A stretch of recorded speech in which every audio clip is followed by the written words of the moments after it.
अंगूठा किसको दर्शाएगा, तो बल की दिशा को, ठीक है। अब सोचिए ये जो आर्मेचर है ये कुछ इस तरह से घूमने वाला है, ऐसे, यानी ये BC जो भुजा है ना, BC भुजा ये इधर आएगा और ये अंदर से घूम के जाएगा कुछ ऐसे, इस तरह से ये घूमेगा, ठीक है। हम अगरबत्ती नहीं दिखा रहे हैं, इस तरह से तो समझिएगा। तो दोस्तों मुझे पूरा विश्वास था कि आप मुझसे मोटर की संरचना और उसकी क्रियाविधि सीखने के लिए जरूर आइएगा, और वो दिन आ चुका है। तो महाराज आराम से इसको पढ़ लीजिए, कि हर बार एग्जाम में आपसे 5 नंबर का पूछ लिया जाता है। तो आइए शुरू करते हैं आज के इस कार्यक्रम को और समझते हैं कि मोटर की संरचना और उसकी क्रियाविधि किस तरह से हम लिख सकते हैं एग्जाम में। So let's get start. तो बड़ी भारी मोटर है ये वाला, ठीक है, देख रहे हैं, और ऐसा मोटर आपने जरूर देखा होगा, या इसके छोटे छोटे भी साइज होते हैं, ठीक है, जिसका इस्तेमाल पंखे, वॉशिंग मशीन या फिर टीवी या स्पीकर या किसी भी ऐसे यंत्र में इस्तेमाल किया जाता है, जो घुमाने के लिए क्या होते हैं, रिस्पॉन्सिबल होते हैं। तो यही मोटर होता है। तो अगर समझे कि मोटर क्या है, तो मोटर एक ऐसा यंत्र है, ऐसा इलेक्ट्रॉनिक डिवाइस है जो यांत्रिक ऊर्जा में परिवर्तित कर देता है, ठीक है। यानी जितना मोटर आपको हम दिखा रहे थे, या जिस मोटर का इस्तेमाल हम पंखे में करते हैं, वह सभी मोटर बिजली को यूज़ करता है और उस विद्युत ऊर्जा को, यानी इलेक्ट्रिक एनर्जी को, वो मैकेनिकल एनर्जी में कन्वर्ट कर देता है। तो हमको सुकून से हवा मिलता है, समझ रहे हैं। तो इसका काम ये है। अब इस मोटर में कौन कौन से ऐसे भाग होते हैं जो सही से विद्युत ऊर्जा को लेकर रिकवर करके और उसको यांत्रिक ऊर्जा में परिवर्तित कर देते हैं। तो उसमें सबसे पहला एक भाग होता है चुंबक, जिसके 2 ध्रुव होते हैं, N और S, यानी इसमें 2 चुंबक लगे होते हैं। चुंबक जो होता है, इसके बीच में एक आयताकार संरचना होता है, जिसको हम क्या बोलते हैं, आर्मेचर कहते हैं। हमने यहाँ पे लिखा है कि ABCD, इस चित्र में ABCD जो है ये एक लोहा पर तांबे के तार लिपट कर बनाया जाता है, यानी किसको, आर्मेचर को, ठीक है। यह कई आयताकार प्लेटों का समूह होता है, यानी आर्मेचर जो है एक ही आयताकार प्लेट से नहीं बना होता है, ये बहुत सारे आयताकार प्लेट के बने होते हैं। जैसे कि आपको ये दिख रहा है, ये तो भारी है बहुत ज़्यादा, ठीक है। तो इसमें आप देख पा रहे हैं कि बहुत सारे छोटे छोटे प्लेट, आयताकार प्लेट है, जिसको मिला के और इसको बनाया गया है। तो इसी टाइप के आयताकार क्या होते हैं, आर्मेचर होते हैं, जिसमें आप देख पा रहे हो कि तांबे के कॉइल लपटा हुआ है, ठीक है। ये कॉइल काम करता है, इसमें काम करता है, तभी तो इसको लपटा गया है। तो यही जो पार्ट्स है ना मोटर का, इसको हम आर्मेचर कहते हैं, ठीक है, जो कुछ इस तरह से एक सेक्शन हमने दिखाया हुआ है। तो आर्मेचर देखिएगा, तो आर्मेचर से एक बेलनाकार भाग निकला होता है बाहर के साइड में, ताकि इसके ऊपर हम कुछ जोड़ सकें, मतलब कोई ऐसा भाग जोड़ सके जो घूमने योग्य हो, जैसे पंखा का जो एथी होता है ना, मतलब ब्लेड, वो जोड़ सकते हैं, ठीक है। अब ये लास्ट वाला जो पॉइंट है ना, ये वाला, इसको हम बोलते हैं वलय। क्या बोलते हैं, वलय, जो लगभग ऐसे गोलाकार शेप में होता है। क्या होता है, गोलाकार शेप में होता है, परंतु ये वलय विभक्त होता है, यानी डिवाइडेड होता है 2 भागों में। ये क्या होता है, 2 भागों में डिवाइडेड होता है, इसलिए इसका नाम विभक्त वलय रखा गया है। जो 2 होगा तो R1 लिखेंगे और R2 लिखेंगे, यहाँ पे ये दोनों के दोनों सेपरेटेड होता है। तो आर्मेचर के सबसे बाहर, यानी सबसे लास्ट पॉइंट पर एक वलय होता है, जो डिवाइडेड होता है 2 भाग में। इस डिवाइडेड भाग को हम विभक्त वलय बोलते हैं, ठीक है। यहाँ पे हमने लिखा भी है कि यह आर्मेचर का अंतिम भाग होता है, जो 2 भागों में बटा होता है। दोनों भागों पर कार्बन के ब्रश B1 तथा B2 से स्पर्श करते हैं। अब ये दोनों के दोनों क्या है, तो ये R1 और R2 विभक्त वलय है। इसके जस्ट संपर्क में एक ब्रश है, 2 ब्रश है दोनों साइड में, क्योंकि विभक्त वलय 2 है तो ब्रश भी 2 होना चाहिए। कार्बन के ब्रश, सर ये कार्बन के ब्रश का काम क्या है, तो कार्बन के ब्रश स्पर्श करते हैं, या हमने पूरा लिख दिया है कि स्पर्श करते हैं, ना कि इसको पकड़ के रखते हैं, क्योंकि स्पर्श करेंगे तभी तो ये तो घूम सकता है।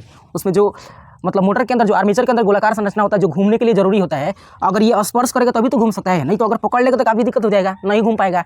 तो कार्बन के ब्रश R1 और R2 होते हैं, है ना। इसी के पास ना हम 2 वायर को जोड़ देते हैं, एक प्लस और दूसरा माइनस, ठीक है। जैसे कि आप देख पा रहे हैं, यहाँ पे हमने सर्किट एक बनाया है, सर्किट छोटा सा, ठीक है।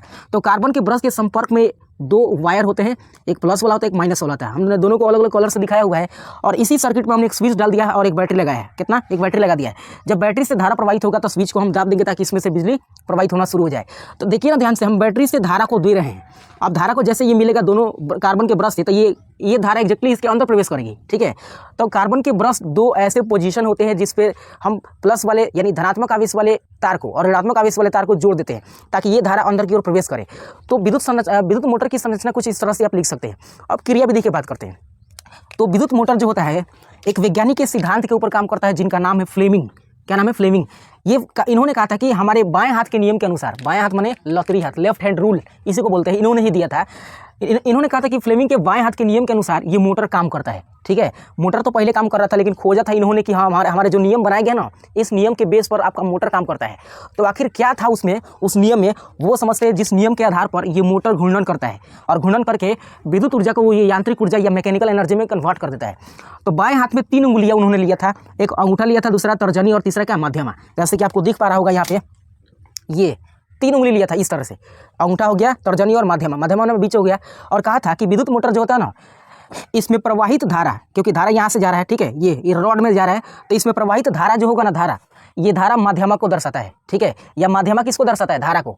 उसी तरह से अगर हम तर्जनी की बात करें तो तर्जनी ये वाला हो गया, ये मैग्नेट को दर्शाता है, मैग्नेट मतलब चुंबकीय क्षेत्र को दर्शाता है, और चुंबक यहाँ पे हमने 2 लगाया भी है। उसी तरह से अंगूठा जो होगा ना, ये बल की दिशा को बताएगा, बल यानी इसके ऊपर जो फोर्स लगेगा, जिस फोर्स के कारण ये मोटर घूर्णन करना शुरू करेगा, उसको ये बताता है। तो 3 चीज़ क्लियर कर लीजिएगा कि अंगूठा बल को बताता है, तर्जनी चुंबकीय क्षेत्र की दिशा को बताता है, और माध्यमा धारा की दिशा को बताता है। कभी कभी आपसे क्वेश्चन पूछा जाता है कि फ्लेमिंग के बाएं हाथ के नियम के अनुसार तर्जनी किसको दर्शाता है, तर्जनी तो चुंबकीय क्षेत्र की दिशा को, माध्यमा किसको दर्शाता है, धारा को। कभी उलट के क्वेश्चन पूछता है कि बल का संकेत फ्लेमिंग के बाएं हाथ के नियम के अनुसार किससे किया जाता है, तो वो अंगूठा से किया जाता है, और इसी का तो इस्तेमाल हम लोग इसमें करने वाले हैं।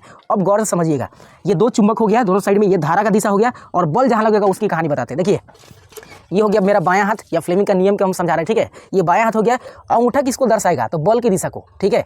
अब सोचिए ये जो आर्मेचर है ये कुछ इस तरह से घूमने वाला है, ऐसे, यानी ये बीसी जो भुजा है ना, बीसी भुजा ये इधर आएगा और ये अंदर से घूम के जाएगा कुछ ऐसे, इस तरह से ये घूमेगा, ठीक है। हम अगरबत्ती नहीं दिखा रहे हैं, इस तरह से तो समझिएगा। तो जब इसमें विद्युत धारा प्रवाहित होती है तो ये आर्मेचर जो होता है इस पर एक बल लगता है, और वह बल इधर से AB पहले AD भुजा पर लगता है, किस पर, AD भुजा पर, और AD भुजा पर लगने के कारण ये अंदर की ओर जाता है। कहाँ जाता है, अंदर की ओर जाता है, ठीक है, घूमने के लिए अंदर से इस तरह घूमता है। और ये भुजा जो BC है ना, ये इसके ऊपर आ जाता है, मतलब कुछ इस तरह से ये घूमते रहता है, ठीक है। तो ये बल किसके कारण उत्पन्न हो रहा है, इसमें हम जो विद्युत ऊर्जा को प्रवेश कराए थे वही ऊर्जा इसको मैकेनिकल एनर्जी में कन्वर्ट कर रहा है, और ये बता रहा है हमें फ्लेमिंग के बाएं हाथ का नियम, ठीक है। अब समझिए आगे। तो पहले इसको हम इस तरह से बना लेते हैं, ठीक है। आई होप आपको दिख पा रहा होगा, यहाँ पे देखिएगा ये माध्यमा है, ये किसको दर्शाएगा, तो माध्यमा दर्शाता है धारा की दिशा को, और धारा इस तरह से ऐसे ही तो जा रहा है, यानी ये माध्यमा धारा को दर्शा रहा है। और ये जो उंगली यहाँ पे दिख रहा है आपको तर्जनी, ये चुंबकीय क्षेत्र की दिशा को दर्शाता है। तो चुंबकीय क्षेत्र इस साइड में है या उधर भी हो सकता है, ठीक है। अब बात करते हैं कि अंगूठा किसको दर्शाता है, तो ये बल को दर्शाता है, और बल के लिए कौन है, अंगूठा। यानी ये अंगूठा जो है ना अंदर की ओर फोर्स लगाएगा, जिसके कारण अंदर की तरफ फोर्स लगाने के कारण ये जो AD भुजा है ये उस साइड से घूम के इस साइड आ जाएगा, दूसरे साइड में, और BC जो भुजा है ये इधर से घूम के इस साइड में आएगा, और इस तरह से कंटिन्यू ये घूमते रहेगा, समझ रहे हैं। तो इस तरह से फ्लेमिंग के बाएं हाथ के नियम के अनुसार मोटर क्या करता है, काम करता है। आई होप आपको समझ में आ रहा होगा, आप समझिएगा। और इसके एंड पॉइंट जो है ना, आर्मेचर का सबसे लास्ट पॉइंट, यहीं पे एक बेलनाकार छड़ को जोड़कर जो भी घुमाने वाला सेक्शन होता है, भाग होता है, या जो भी घुमाने वाला पार्ट्स होता है उसको यहाँ पे हम जोड़ देते हैं। अब जब आर्मेचर घूमेगा, जितना तेज घूमेगा उतना तेज से इसके अंतिम पॉइंट पर जुड़े हुए पंखी भी घूमना शुरू कर देता है। तो ये उसकी क्रियाविधि थी कि जब हम किसी बैटरी से धारा को प्रवाहित करते हैं तो कार्बन के ब्रश से धारा होकर गुजरता है किस में, आर्मेचर में, और उस धारा के कारण उस आर्मेचर पर एक बल उत्पन्न होता है, और वह बल आर्मेचर को घुमाने लगता है। यानी जो प्राप्त विद्युत ऊर्जा है उस विद्युत ऊर्जा का वो मैकेनिकल एनर्जी में कन्वर्ट कर देता है, जिसके कारण ये आर्मेचर इन्हीं दोनों चुंबकों के बीच घूमने लगता है। तो यही उसका क्या है, क्रियाकलाप है। आई होप आपको मोटर की पूरी कॉन्सेप्ट को समझ में आया होगा। तो मिलते हैं किसी अदर डायग्राम के साथ, बायोलॉजी चाहे फिजिक्स या केमिस्ट्री। तब तक के लिए take care of your self.